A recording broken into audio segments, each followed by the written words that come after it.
Hey everyone, this is Rachel Mooney. This is Cindy. This is Maggie. And this is Andrea, and you're listening to Real Her Talk, houses, heels, and real estate deals. All right, so how's everybody's week been? Like, we've been out of town. I shot while you guys were gone. Yeah. You haven't even heard that episode. No, I haven't. What's it about? Oh, it was good. So Gina, who is my best friend, she was in town from California, and she runs a utility design company out there, and she's owner operator, and it was kind of her path of how to learn, and she has no college degree, no education, and almost every major home builder nationally uses her and is one of her clients. And so how do you create that? How do you build that? And what does that look like? Because people see with everybody the tip of the iceberg, the success piece, and they think they don't realize the blood, sweat, and tears behind it. Yeah. And so we just talked about her journey and what that had looked like for her, because she's my friend. Like, if you are going to go look for a label of some kind, like in her closet, she has all of them. Like, there's all the labels, all the things. And so you think, she married well. No, that's all. I always say I'm high maintenance, but I can afford myself. She's higher maintenance, and she can definitely afford herself. That's good. Yeah, That's going to be good to hear. It is, and we had a lot of fun doing it. Yeah. So yeah, I'm excited for you guys, because you guys were on vacation. Yes. So that's where y'all were. Yep. So did you have fun? Oh yeah, it was like great, just rejuvenation time. Yeah. Where did y'all go? To the beach, Destin. Same place we go every year. No new place, but we were with the rest of Georgia. And Louisiana. They got the memo. They all went. Did. Everybody was there. It was packed. It was hot. But I didn't. I worked one time. I negotiated amendment to address concerns, and other than that, my computer didn't come out. It was wonderful. That's amazing. Yeah, it was so good. You earned that. Mm-hmm. I can't even go to the hairstylist and not work. I know. Yeah. I know. Somebody's always calling. Yeah. A teammate's always got something going on. There's always things, and this time it was meant to be. So great. That's awesome. Yeah. All right. How about you? Where'd you go? We went to Hilton Head Island, same place we go every year. And also, it was so busy. And I mean, we went the week of the 4th. Normally, we try to go the week before, but my son, who plays golf and does tournaments, he does a golf tournament there every year. So anyways, that's why we were there a little early. But it was very busy. I mean, even busier than normal. We stay at the end of Palmetto Dunes Resort, which, Hilton Head has got all these different little communities. And so we always try to stay at the end of that road because there's like not a lot of people there. But even then, I mean, it was still nice. It was only like a couple groups, but not bad. But it was good. We flew my mom in on Sunday. Joe flew her in first class. She'd never flown in first class. She was so excited.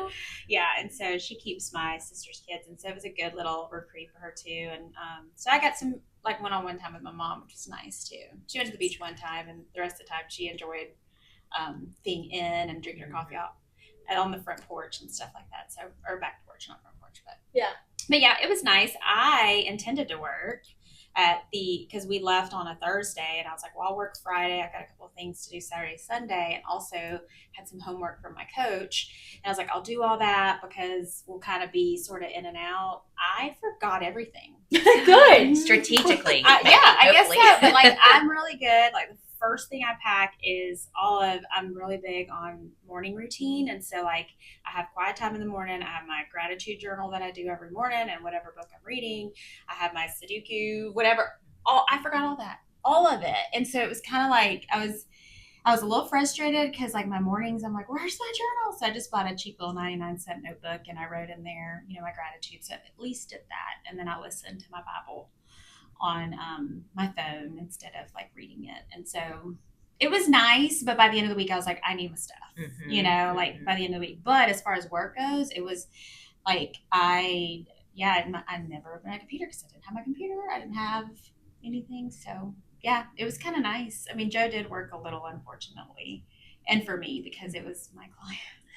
Hey, that's okay. That's all right. Teamwork. That is leverage, friends. Yes. I had a good friend who fell in love with the house, and it was like multiple offer situations, went for 100,000 over asking. Wow. Yes, we beat out multiples. Where was it? In Jefferson. And so it was insanity. And so, of course, this all happened right before we go on vacation. And they were leaving, too. They were flying out somewhere out west, I think. And so, you know, Joe and I normally, we tag team when it comes to clients just because I'm limited on, you know, what I can give when I'm, you know, leading the team. So, yeah. And so, of course, we had to list their house immediately. And so it was like this extra word. He's like, I love you. You know that, right? I'm like, I'm so sorry. No, do not apologize. Hold on a second. How many golf trips has this man been on and left you at home? Many. Yeah, you are fine. I'm going to stand up for all the women out there that get left behind to do all the things. Yeah. And he's like, I love you. Yes, you do. Go back to work. I do. Yeah. Yeah. And I did play golf. This past weekend, y'all. For the first time ever. Everybody's like, I thought you already played. I'm like, no. I know the game now a lot more than I did because of JoJo, our son. And, but yeah, I'm like, I'm ready for the golf trips. When do those start? Joseph's like, no. He's like, you can come play golf. All the things. He's like, golf trips are mine. I'm like, yeah, whatever. I'll just go and spa and shop. Yeah. Okay, well, you're going to have to teach me what you learned because somebody invited me, somebody that I'm meeting with and consulting and helping with their business. She wants to go to this place at Halcyon to go to, it's like X Golf. Yeah. Oh, that's fun. Okay, That's good. just fun. But it is like it's a simulator. Mm-hmm. Great. They have one in Hilton Head, and so when it rains, we go. It's on a strip at Tanger Outlets, and so when we go in the winter, we always have like a family night. And yeah, there's simulators. It's a great concept. Joe's always said someone should open one up. I think they opened one actually here locally. Alpharetta. It's in Alpharetta. Is that one it? Yeah. And they call it. Oh, yes, and that's Yeah. it. Yeah. I'm Yeah. like, wait a minute. Yeah. No, right there. Yeah. And so anyway, she's like, okay, can we do that instead of getting wine? And I'm going, golfing? Wine. Is she crazy? Thank you. Yeah. Yeah, which is kind of weird. I don't know that I would Or do both. just go do wine. Yeah. My Sip on the shoulder's wine. gonna hurt afterwards. I'm like, I'm gonna hit one and be like, I'm gonna watch you. This Yeah. feels like something you're good at. Which Did I she do throw that. out the words? I'm not sure if this is for you, but yeah. No, we haven't gotten that far in scripting yet. Okay. Clearly, yeah. It is not. And I would have been the first to say it's Yeah. not for me. But and if you're listening to this later, I apologize. But yeah, I mean, I'm going and I will cheer you on with full cheer, and then I'm going to go right down the street to Cattle Shed and have wine because they do have a fantastic happy hour with great wine selection and very reasonable hors d'oeuvres. Well, win-win. Win-win. So yes, but I was just like, I was cracking up because we went from Marlowe's for wine to X Golf, and I was like Googling, what the heck is X Golf? Well, my executive assistant on the topic of golf and women, though, I think it was her that told me at her old, where she used to work previously, that they set up for the ladies like a time to learn how to play because unfortunately a lot of business is done on the golf course. And so as women, like a lot of us don't play. And so they set up like either golf lessons or a golf day for like them to also learn so that they could. I thought that was interesting, but I don't think the guys would be very excited about less women started golfing. But No, it was but we not should. bad, but it was hot, and I was tired at the end. But Friends of ours let me and my girlfriend follow the boys in a golf cart, and we just flagged down the golf cart girl. What is that called? The cart girl. Yeah. Yeah. And I'm like, yeah, I want that. Yeah. I don't want to hit anything. I mean, I'll watch. Yeah, it'll be I normally fine. read a book. Yeah. Do a golf clap. I'm good at Yes. this. Yeah, Mhm. I'm good at very this. quietly. Yes. Yeah. Anyways, all right. So I've got a good one today. Mhm. Yeah. They brace for impact with my questions, I think, at this point. But I was thinking about this because next week, for our business meeting in the office, I'm interviewing two very young entrepreneurs who are already very successful at what they've chosen to put blinders on and doing. And when I say very young, I'm talking like 17 and 19. Wow.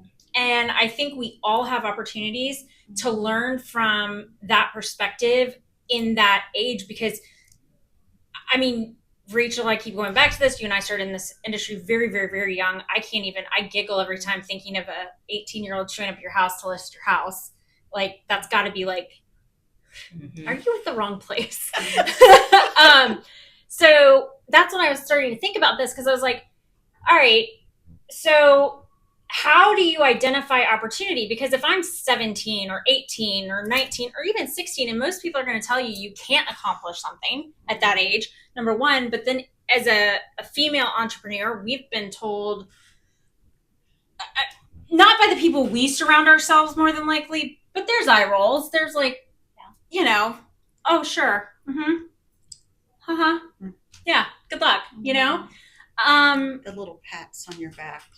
Those, the condescending, or the hugs that are 5 seconds too long, and you're like, oh, wow. Yeah. That's But uncomfortable. that's a whole different conversation. It is, but it's just as condescending. Yes. Yeah. Mm-hmm. There was a saying, never share your 11 by 14 dream with somebody that has a 5 by 7 frame. I like That's that. great. Say that again for the folks in the back. Never share your 11 by 14 dream with somebody that has a 5 by 7 frame. Yeah, I like So, that. and so I was, along with that, what's interesting is in talking to both of their moms, it was like the moms didn't have those opportunities. So like what inspired the girls to have that? And we're going to talk a little bit about that, but it took their moms breaking out of the mold, and the moms got to a point, but now the girls are able to run faster because they see it. So I'm of the mindset is like, okay, great, we have an additional platform. Yes, I want to bring that to our entrepreneurs in-house, but we all work really hard, every single one of us, to give back in our communities locally. Is like, so then how do you show women, girls of all ages, what's possible? And so most people sit back and they think that everything's been thought of and done. And so that was my thing, is like, how do you identify opportunity? Because there's more than one real estate agent. Yeah. More than one loan officer. Mhm. Definitely. So how did we create our opportunity? But then how do you identify it? How do you like even see what is opportunity? How does it show up? And I think that that's a question that hopefully more younger people are starting to ask themselves. More women are starting to ask themselves. But sitting at this table, it's like, where did we start? And then the second question was around characteristics of an entrepreneur. Like, what's the most important? And I have my pat answer. But when I started talking more to the younger girls, it was like, they couldn't articulate those words, but they had it. And I'll share that with you guys in a little bit, like what I think mine is. But, you know, whoever wants to start, like, how do you see opportunity? How does that show up? How do you take advantage of opportunity? Let's start with, does it ever show up with a pretty bow on top and somebody walks up to you off the street and is like, you look like $1 million. You can be a Hollywood star. Let's go film your first blockbuster, and you're off to stardom, and okay, go. Yeah, no, it never shows up like that. Shocking. Because if it did, everybody would recognize it, and then they would jump at whatever that opportunity is. Yeah. So expound on that. So if it's not going to show up like that, and if everybody can't recognize it, how do you? There's this, I think I just read a saying that said opportunity shows up like hard work. Mm-hmm. It does, yeah. I mean, it really does. Like, it does. And when I was young, like, I was one of those that got everything I wanted in high school. And then I got a full ride to college, and I had to, like, go up against a couple of ladies for that, and I got that. And, I always got everything. Got the lead role in the musical. I, had solos as a friend. I made the team. The one thing I did not make in high school, I did not make majorette line, and I was distraught, and I was crying, calling all the girls who made it fat and all this stuff. I apologize if you were on that majorette line. You are not that. But I was so distraught because I was like, but I just decided I was going to do that like a month before that. Never twirled a baton. I'm like, of course I wasn't going to make it. And so I was so distraught because I was like, what has happened? I've always made everything that I've tried out for. And then the next year I decided to try out for Flag It, which was flags, and there was like 25 of them. So I made that. But when I got into college, going to women's college with a lot of powerful, like very driven women, like I realized, oh my gosh, I'm a little fish in a big pond. And when opportunity didn't come as easily, like it was hard for me. And it was just like, this is not easy. Like my first job, like I was still a senior in college, was just, I went to open a bank account and I got offered a job by the president of the bank, just sitting there. And like, it was like 30 grand starting salary plus bonuses. And I was like, well, this is more than my teacher friends are making right now. Of course. So like, that's been easy. And then now it's like, opportunity does not come like that. That's an anomaly. And so, yeah, it was a very big wake up call going into college and then as an adult, that I've very much, a lot of hard lessons and a lot of struggles that honestly I wish things wouldn't have been that easy for me. Mm-hmm. Yeah. Have you, and I'm going to ask this question because it was asked of me by a very good coach of mine. Has there been anything in your life that you truly wanted that you haven't got? Oh, that is a question. A good question that I've truly wanted that I haven't got. Gosh. It's okay to say no. Mm-hmm. I mean, I think you truly want something until you're close to it or until you have something else and you realize this is better. Like, I've always dreamed of, climbing the corporate ladder, and I was going to be over a region, and I was going to do this, I was going to do that, I was going to be the corporate mom, and that didn't happen. And that was a huge dream of mine. Like, I always saw myself, I'm an achiever. If you know the Enneagram, I'm a 3, so I'm always striving. And so I didn't accomplish that, but now I'm like, I'm very thankful that I didn't, because my reality is a lot better than what I dreamed of then. So I don't know, but as far as like, I mean, I haven't accomplished things yet. Not the If same that makes thing. sense, but like as far as accomplished, I don't know. Maybe not. I don't know. Rachel, I have to sleep on that one. yeah. Yeah. That's a good It's a question. deeper question than you it is. think it is. And I didn't ask that before. It was a deep question. Yeah. Yeah. All right, Cindy. How do you identify opportunity? It usually comes where I'm doing something else and it kind of like taps me on the shoulder and say, why don't you try this? I mean, I got picked up from Indiana doing a job that I loved, followed my husband, dropped into a city. I didn't know anyone. And so I just had to start. I literally started as a receptionist for the CDC Federal Credit Union, who then they realized I did have a degree and I could do more than answer the phone. And so then I became the executive assistant to the president, and he taught me mortgages.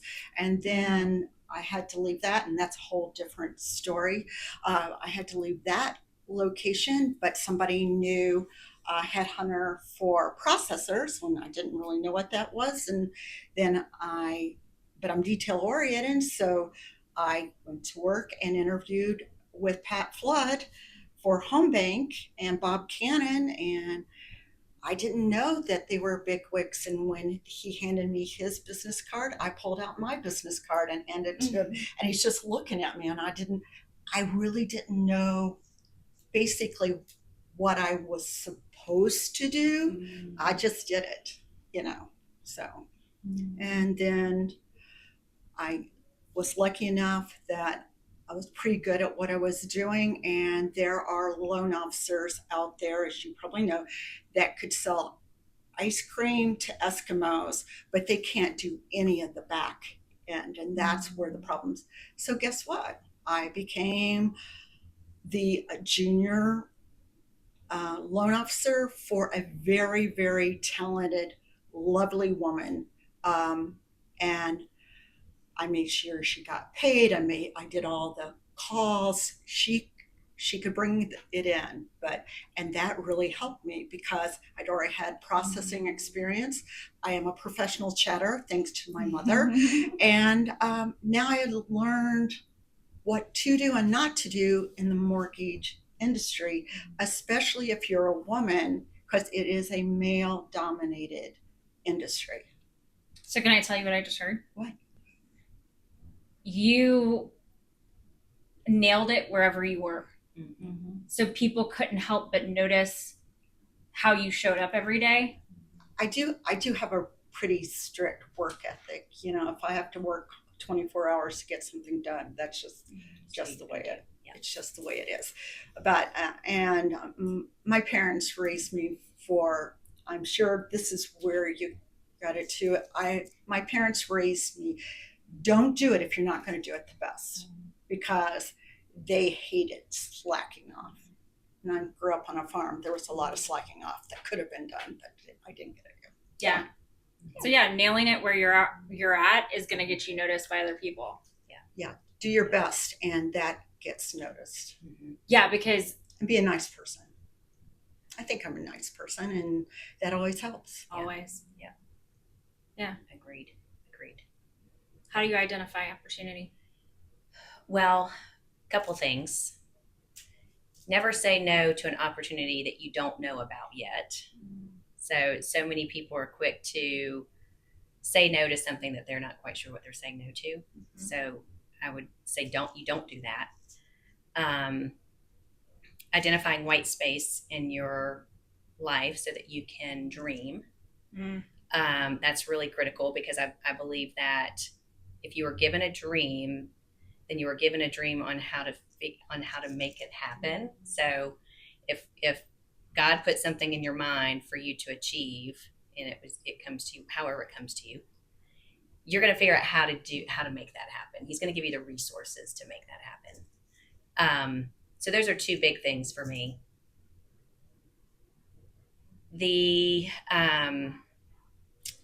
So identifying that, don't say no, but then giving yourself the white space, but then also come from curiosity. So you'll hear people say, well, I just threw it out there, or I just came from curiosity by asking somebody else what they did or how they did it.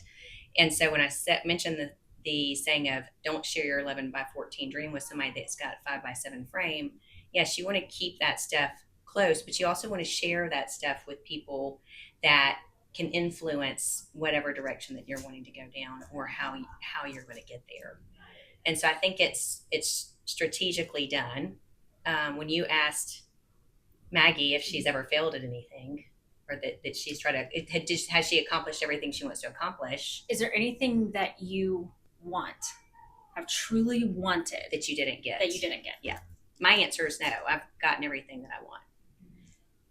Maybe because I don't dream big enough. That could very well be it, right? But I'm also a very simple person, and I don't need a whole lot. But again, I feel like I'm put in the right spot at the right moments for the places that I need to be to impact the people that are around me. But I think it's full circle. I think you've got to give yourself white space to either pray through it, hear it from whatever your spiritual guidance is, but you're listening to it, and you're working through that, but then you're also voicing it out, but then you're not saying no to opportunities that you don't know that you're saying no to. I think to me, that's how opportunity identifies itself. What is the opportunity? How do you get there? Is it your opportunity, or are you supposed to say no to that opportunity so it opens up a door for someone else's to have that opportunity?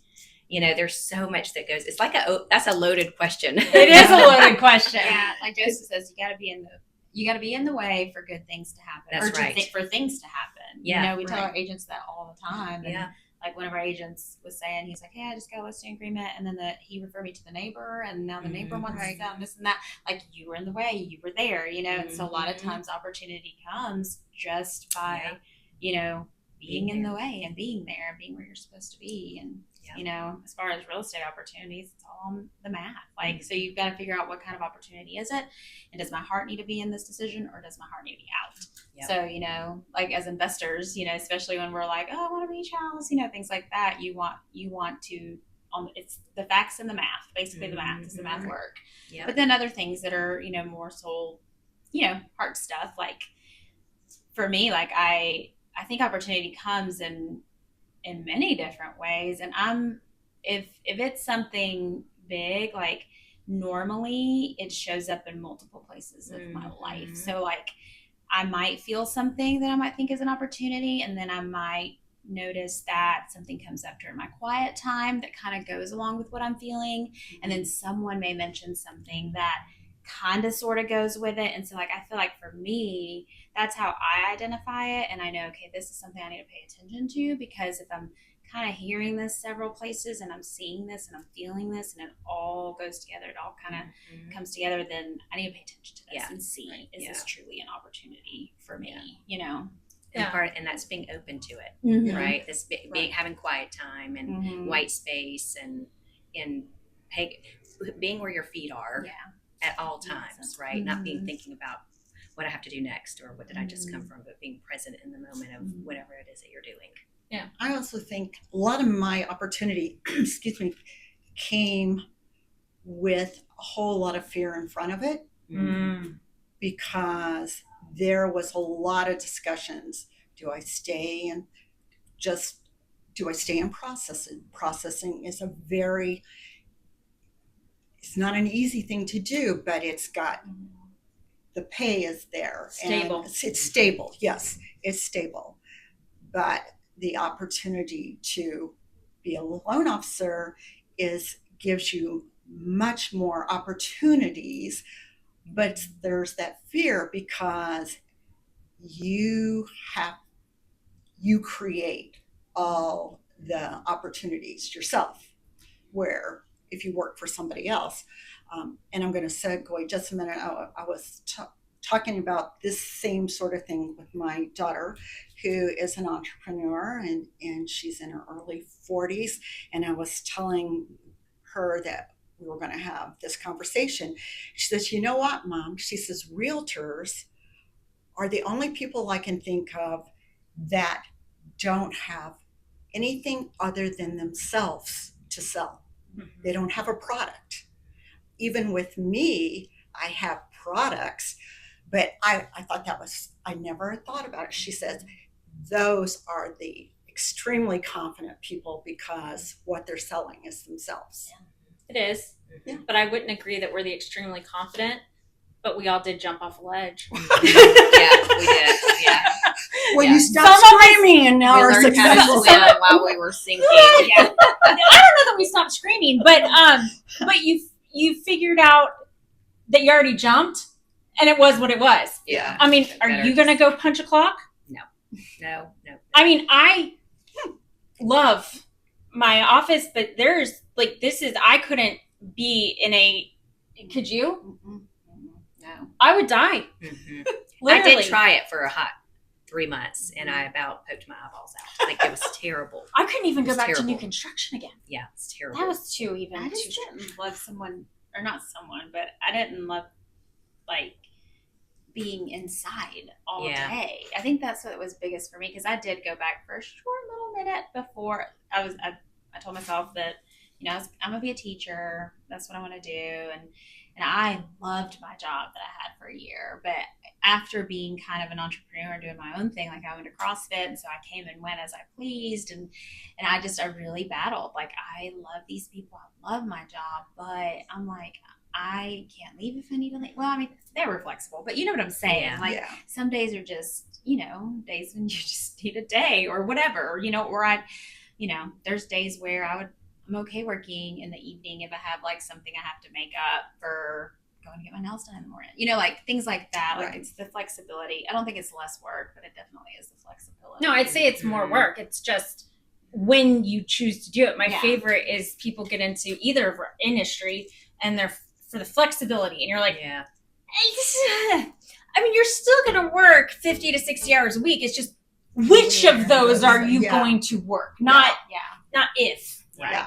Pick. Yeah. So I'll tell you, there's something that I have noticed that are common themes that you guys are saying is a couple of things. Is number one, I love what you said, nail it where you are, because you're never going to get noticed if you show up halfway to anything. The next thing is that it's consistency. Whether you guys realized you were saying that or not, was being super consistent with whatever you're doing, even if it's listening for opportunity and being where your feet are and giving yourself time to process that stuff. And it's funny because when you were saying that, because Rachel talks about it, giving yourself the white space, and you're and then I'll hear it a couple different places, because you're letting your brain have the time to realize it's hearing it in multiple places. I think opportunity shows up as problems. Yep. Yeah, I've heard it that does. before, Yeah. too. Opportunity who said that? That shows up as hard work. You said that. Because if it already has a bow on top and somebody else has already poured their blood, sweat, and tears in it, what do they need you for? Right. And it shows up in hard work and as problems. And I've never seen anything that's run so perfectly that there isn't problems. Fair? Fair. Yeah. Yeah. I mean, I've never seen that.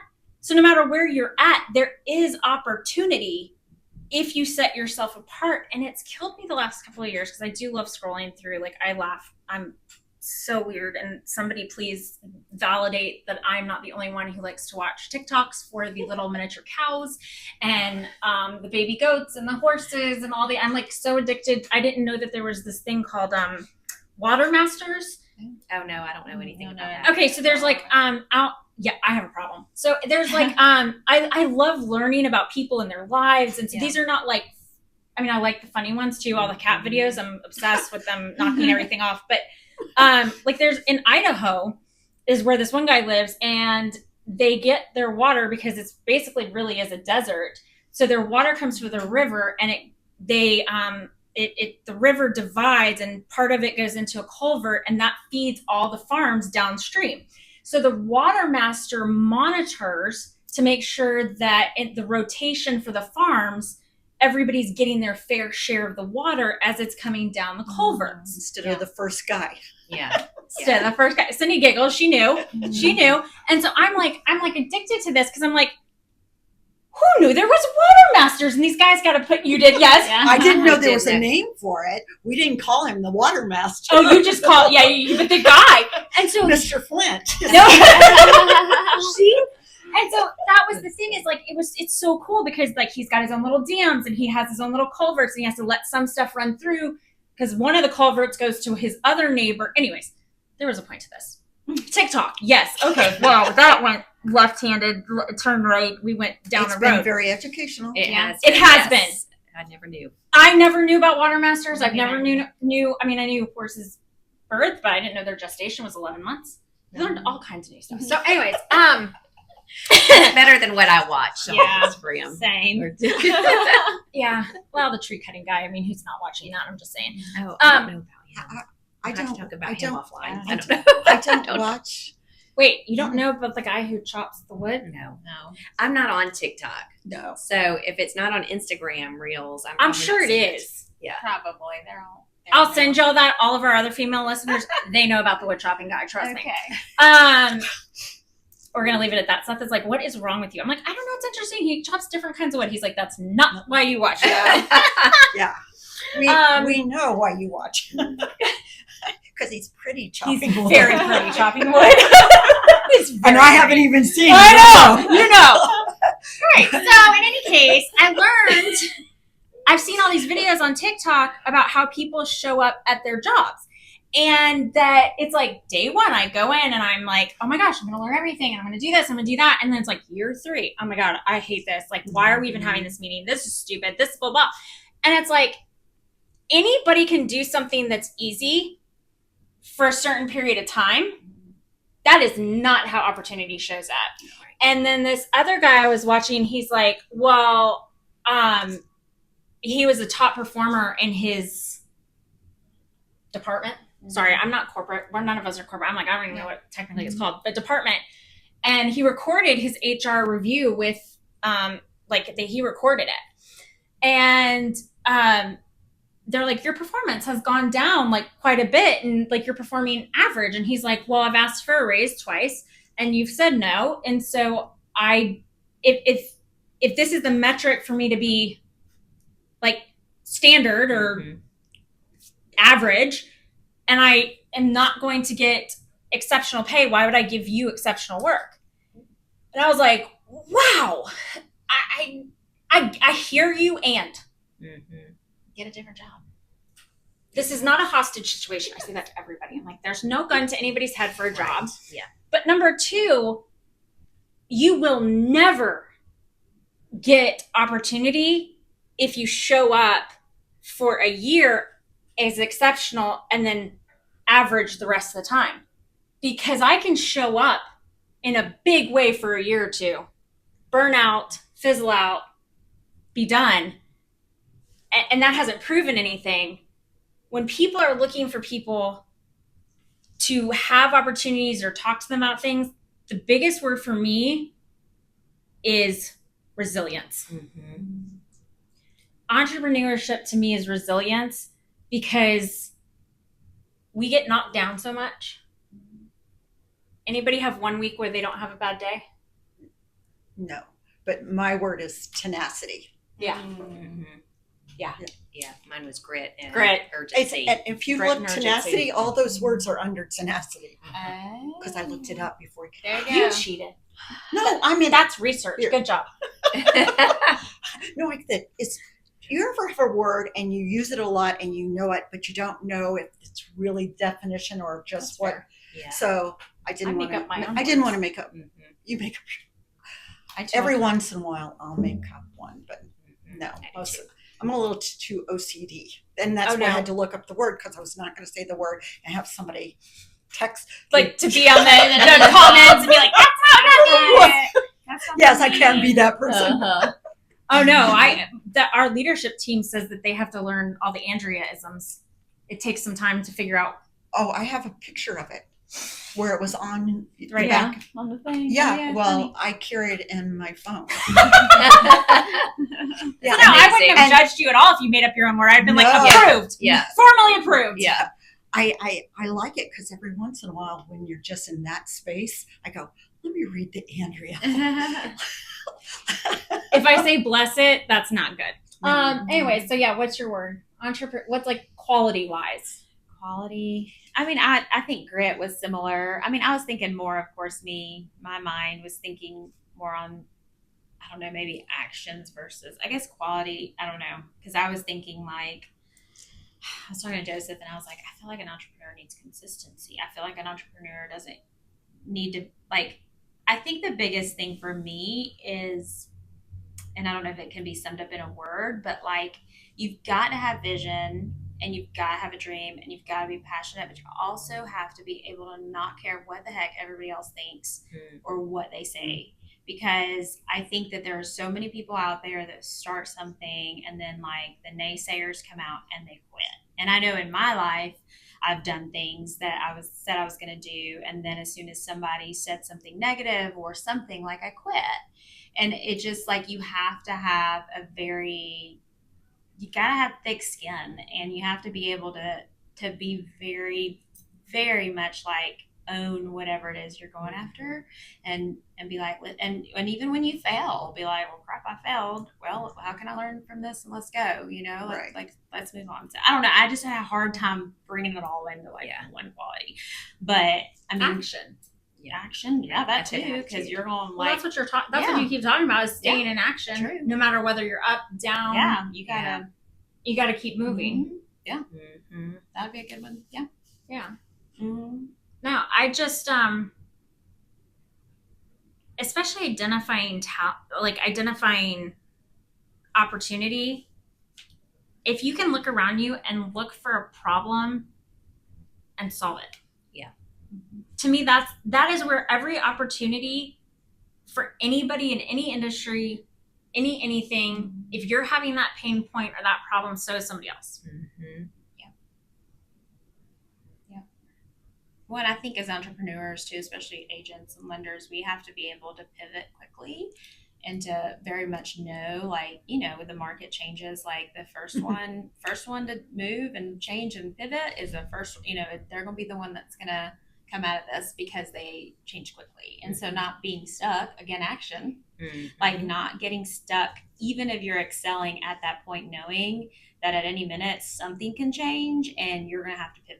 And whatever it was that didn't work, that was working great then, may not work now, and you better figure out what's working now. So like you have to be very much bendable, flexible, so that like we're not all doing what we were doing even 3-4 years ago, and now like we're competing with the younger crowd that is all social media. And so now us 40-year-olds, 50-year-olds, 60-year-olds, we got to figure out how to get on social media the way they do because we can't be silent, We can't be secret agents, even though we want to be Secret agent. When did that like happen? little, but you know. I have It's a question just- for you because you and I are like within a year of each Uh-huh. other.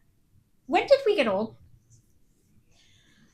I don't know People about started you, but calling me and asking me that they needed my wisdom. I'm like, please don't ask me for wisdom. It makes me feel really old. Old, and then Ask me for somebody, advice.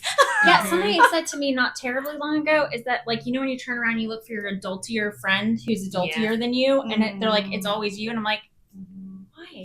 Mm-hmm. Most recently, I had my sunglasses on my head and my reading glasses on my face. Uh-huh. That was the I most saw that video. I was like sitting there and I'm like, ooh. And then I realized all those women I called old because they had reading glasses on, they were not old. No, not old. They're only in their 40s probably, and we're not old. It hit me when so- we can't be in YPN anymore. I was so sad when I got kicked out. What? Yeah. I was so sad when I got kicked out. And then they were like, oh, we extended the age limit. You can come back in. This was like a year and a half later. I was like, no, it's over. I'm Yeah, done. I'm done. I don't want to I be the mourn courtesy. that. Yeah, I can't be the courtesy like, we're going to let you in because Yeah. you're young at heart. Yeah. Oh, I mean, don't jump off. Yeah, Yeah. yeah. 15 years, for 15 years, we were always younger in the industry. And now it's like we're the old ones in the industry. And all Yeah. these young ones are coming. It's coming like, up. oh my God, we're the old ones. Well, and I think for us, we started young. Well, you started young. I Oh, mean, geez. I was married at 21. I had kids at 23. So, like, right now, all of the older 30s, younger 40s, they have babies. And Oh, so God, Joe mine would and jump off a I, cliff. Joe and I feel like the grandparents, you know, like we were in a married small group. And I think the oldest, aside from our kids and like one other couple, like was kindergarten. So like, and they were all like 30s in their 30s. You know, we joined when we were 39. So you know, it was like, yeah. But it Cindy's just yeah. laughing at all of But us at this point. I know. Well, But I think that it's like that makes me feel older with people because I think it's the wisdom that we learn from like raising children and having children that are about to go to college and adult children. So I think regardless of your age, like sometimes I do feel older naturally just because even though we've lived the same amount of years, I've lived differently and More experiences. Yeah, because I mean, I remember like I said, I comically, like if an 18-year-old showed up to list your house, like what would your reaction be? But in all seriousness, I mean, I was 20 with a baby and whatever. I mean, we were all, and people looked at you then like, okay, like clearly your life is a disaster. What have you done? You know? And now I'm like, haha, yeah, done. you know when your baby turns 40, I bet that. that was about 2 months of Morning. not mourning, but like trying to figure out where the last 40 years went. Yeah, You know, I could see that. Definitely. Yeah. and it is funny because my 40-year-old has a 5-year-old. So There you go. Yeah. That's normal. That's normal now. It's Yeah. not. It was not when I was 20. I mean, there's multiple of us in our sorority. There's at least 3 or 4 of us, maybe 5, and we all had kids at the same time. So all of our kids are graduating high school, going to college, driving, and then there is a couple of them who did marry later. And so a lot of them are like kindergarten, first grade, and I'm like, oh gosh, I don't know what I would do. Oh no, Right, yeah, I no wouldn't one. either. So No, nobody in our friend group had kids the same age as Alyssa. Alyssa was like the only, like all of her friends' parents are at least a decade older than us, if not a little more. I had Emily at 27 and Adam at 30. okay, so you were Yeah, older. that's- Yeah. Yeah. Yeah. Yeah. I got married at 24. Yeah. That's when you have those practice, engagements and stuff that puts. Yeah. Yeah, I had a practice engagement. That's for a okay. while. Yeah. Well, none of us have practice husbands though. No. No. No. God. We kept them. Mm-hmm. You're like Day by day. Yep. I would say if something ever happened, nobody's gonna want me because I am Mhm. stubborn. I am who I am, and Joe and I have grown up together. So like we Yeah. we were in high school. We've known each Yeah. other since middle school. So like we've grown up together and have you become that unit, and like so like I don't want to go down it again either. Like I would not be interested at No. all. no. No, No. I don't need a No. date. I don't need anything. No. Like I'll be by myself, Mhm. With my enjoying dog. my quiet time with yeah. With my He- puppy. Yeah. Oh yeah. If something happened to Seth, Yeah. I'm done. Oh, yeah. I'm like, well then too, he's worth more not with us than with us. And so I'm like, oh yeah, no, I'm retiring. I'll just pay off the house and sit there with my cats. And he's like, please don't turn into a crazy old cat lady. I was like, too late. Too late. I will sit in my house and play with my kitty cats, and then I'll go to Europe, and then I'll come back, and that's it. That's really all I want to do. Yeah. Now that we're at our age, every morning I look him in the face and I said, I am a catch. Uh-huh. Yes, you are. Don't forget. Yes. Yeah. No, check for your other 70-year-old friends in the neighborhood. No, I'm a catch. And you still go to work every day. And I get up and go to work. Yeah. Yes. Could you imagine not working? No. No. I would think, I love my husband to death and he knows that, but it would be difficult because I have to keep moving. He doesn't like to do that much moving. And so one of us would be always miffed. So I have to stay working. Yeah. Could you see yourself not working? Mm-mm. Only if I was like a multi-millionaire, like had but every even money if you in did. the world. No, I think I would get bored. You know what I mean? Like I think I could do. You would be it would be cheer great person. for about 3 or 4 months, and then I'd be like, okay, I need to go do something. Mm-hmm. I need to do something. I tried not to work when I had the girls. Did you really? Mm-hmm. I did, because they're 18 months apart. And so I had Olivia, who was turning 2, and I had Lola, who was about 3 or 4 months old. And so Shane said, why don't you just stay home with the girls and do real estate as a referral business? And I tried that for a hot minute. He came home one day and he goes, you need to go back to work.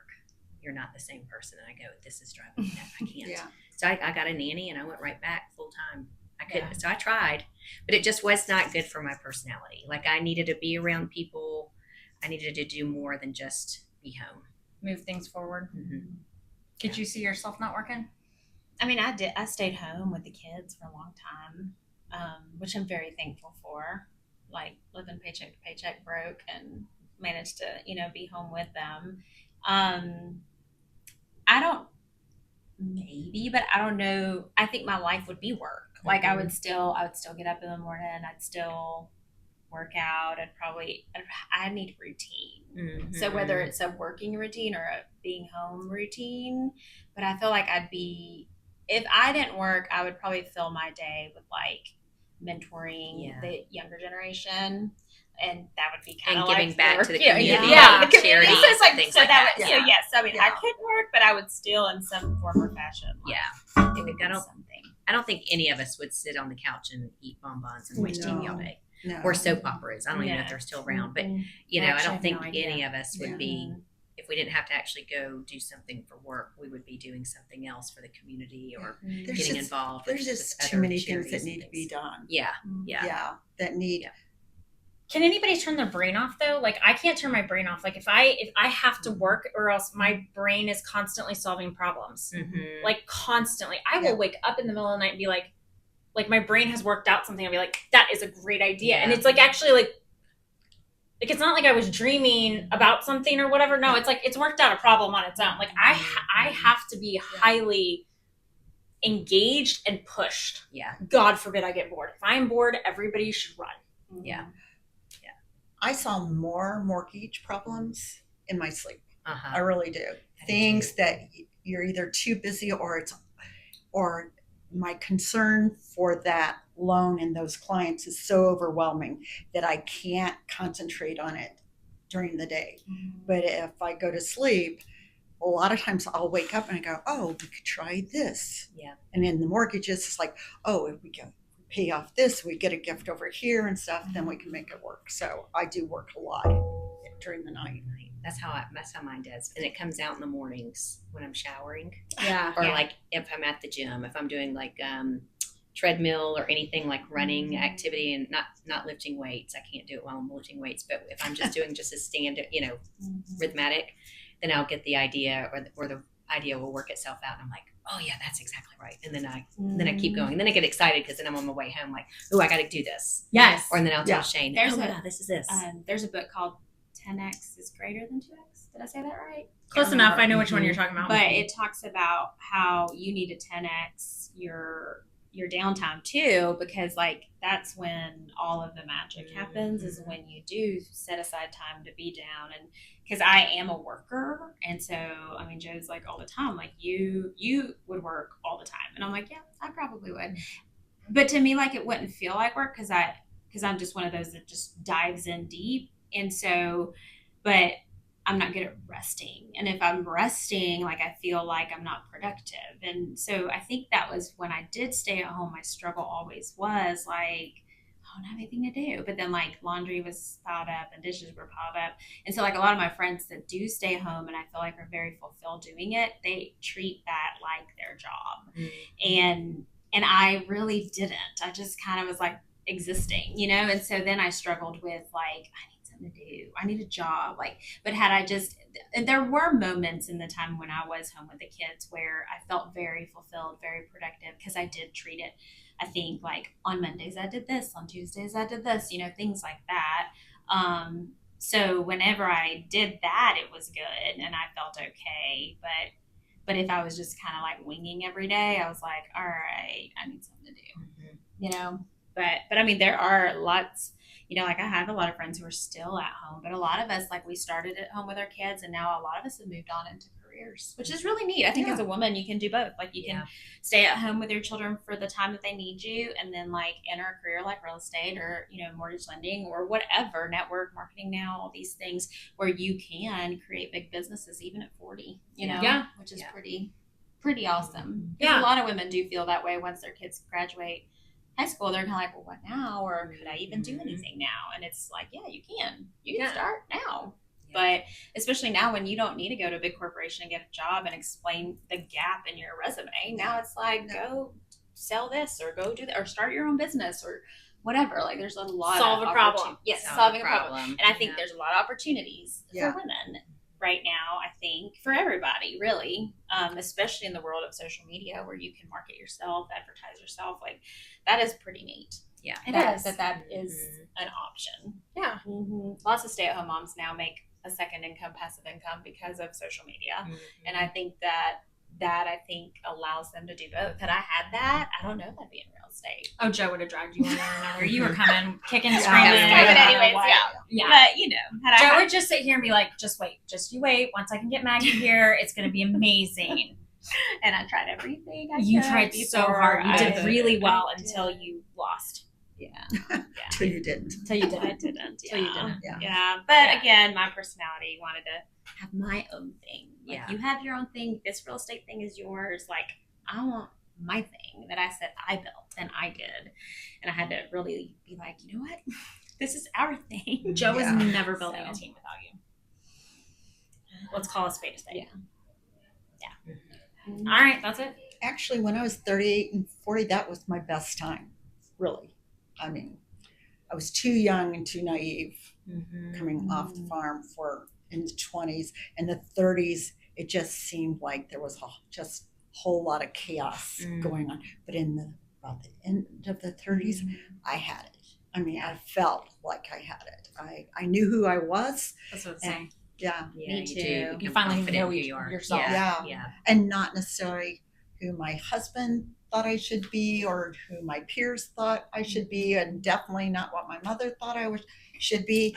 I love my mother, but she was very, she had plans. And they weren't you driving a Porsche and going and taking over the world? No, I don't think that was in her. Yeah, I don't even know if my father understood what a Porsche was, you know. Yeah, fair. Yeah, I could drive a tractor and that's all he cared about. So. That's pretty awesome. As long as you can drive one of them, you're good. Really. Yeah. I think my late 30s, early 40s have been the most fun, I think. But I think I see ladies that are older than me going through it. Like lots of my friends turned 40 way before I did because of older children, you know, not older children, but because of when I had kids, I found myself with older people. And so I went to like several 40-year-old parties before I even turned 40. So watching them live through their 40s, and a lot of them now are approaching 50. And so I'm like, life's gonna be okay. Yeah, it's fun. It's gonna be and good. And so like I don't mind the aging part, and I really do believe that once you start just once you stop worrying about what everybody else thinks and you just live life for you on your terms, like that's when magic happens, and you're able to truly like say, I'm gonna do this because I want to do it, and I don't care what stands in the way, I'm gonna go for it. Yeah. Exactly. Jump off the cliff. Yeah. Jump off the cliff. Show you how to do 70s. Okay. I like that. Yes, I'm excited about that. Mm-hmm. No, you show up in your 70s the way I bet probably every 70-year-old wishes they could show up. Yes. Yeah. I don't know if they wish that, but I know that I don't want to be the 70s that I've seen. But of course, women are in a new, every decade, women have new opportunities that they never had, like my mother never had, my grandmother never had, my aunts never had. So this is my new version of what a 70s is supposed to be. Okay, do you guys want to break your brains? Do you remember that show Married with Children? Mm-hmm. Yeah. So the parents were in their early 40s when that was filmed. Oh wow. They were. Yeah. Wow. Brain broken. None of us sitting Look at that the old. look like that old, and it's just to your point Yeah. is like self-care opportunity, Yeah. like all that stuff. It has changed even the way we age. Like if you go back and look at people even 30 years ago who were in their 40s at that time on TV and stuff, you're like, because I didn't believe when Seth told me that. Again, you want to know on TikTok. I was like, no way, that's not true. And so I Googled it. I was like, Yeah. Well, yes, and just, if I still lived on a farm, I mean, when I was growing up, you used to put iodine and Oh yeah, baby oil. baby oil Yeah, I on did your that too. skin to tan. Yep. I mean, Oh, I remember the baby oil. I mean, but I'm tan, so. you came out tan. That's not fair. Yeah. We didn't I mean, have well, that. I'm not tan, but I do tan quickly. So I am you're more tan. You have well, olive I've been skin. at the beach. I know, but, But you're yes, still but I tanner am than me. tan. I'm like, Well, yes. I'm Yeah. reflective. I was going to say, We're all yeah. tanner than I know. I'm reflective. More tanned. I went to have my Yeah, yeah. passport photo done. They do it on a white background. Oh, I have floating eyes and a little nose. And they don't let you show your ears or smile. Yeah. No. So I I look like an elf. I look like a ghost. The kids were like, Mom, you look like, what is it, Frodo? I don't know. I would rather be an elf than a ghost. I'm floating eyeballs and a nose. See? I'm just saying. Yeah. She's trying to say she's not tan. Mm-hmm. I am tanned. Are you 70 yet? Yeah, I turned 70 in April. Wow. Okay. I mean, you don't look You don't 70 look and act 70. 70 at all. We were That's just the talking goal. about Stay vertical and don't look. yeah. So my grandparents, both my grandmothers, my moms, they had the mom haircut, that was over the ears and short in the back, Uh-huh. and they literally set their hair once a week. Yep. And then would wash it, and it Mm-hmm. was that big fro helmet Bouffant. situation. Yeah. Yes, it was. And when you go back and look at pictures, like my one grandmother that was like my mom, she died at 74, so she was very young, Yeah. but she looked like she was almost 90. You know what I mean? Right. Based off of like the haircut and just the way that they treated themselves back then. I mean, Yeah. it's just changed so much. So I couldn't even imagine you don't No. Don't at all. seem 70. Like Well- when I think of 70, I think of still of that era. I don't know why. Because there's the 70-year-olds that still go do that. Yeah. Mm-hmm. And they're probably 90s really Mm-hmm. now, There was some 70s in front of me driving to work. And you're like, Today. get out of the way! Mhm, mhm, mhm. Two Yeah. tiny little white-haired ladies, Oh yeah. and I could tell they weren't that Yeah, old, yeah. Yeah. But I was going, oh, please. You're like, listen, Please, it's the one Lord. on the right. It's the one on the right. Push it a little harder, and we won't know, have to scoop I you out of know. the way. And I Don't looked you in wish my, you could play bumper cars Oh, sometimes and I bump do. them out of the way? because I was all the coming time. down 140 Hickory Flat, Canton, yeah. to go to Roswell, and I looked behind me, and I swear there was like 50 cars Yeah. because it was like 10 minutes till 9, and I think they were going. I And don't it's know. like, Where, it's not Sunday. Find a different time to No. go take a drive. Mhm. I Not leave my during house tra- At traffic. 6:30, 6:45 in the morning, and when I'm getting behind somebody slow, I am irate because I'm like, Why? If you have left your house at this time in the morning, you have somewhere to be. Yeah. Can we all Go get faster. there? Yeah. I think they must have been going to the doctor's office. Oh, or maybe something so. like that, Maybe you know. so. Yeah. And they didn't want to get They there. didn't wanna get there. They left in plenty of time. No, to I think get they there. were being very cautious. Yeah. It was a straight road. Oh, bless it. I know. Oh, see? I was like, and then. Yeah, and that's the exact word I used. Good. Good. I know I say bless it all. All the time. Mm. All right, that's it. All right. We're good. Thanks, guys.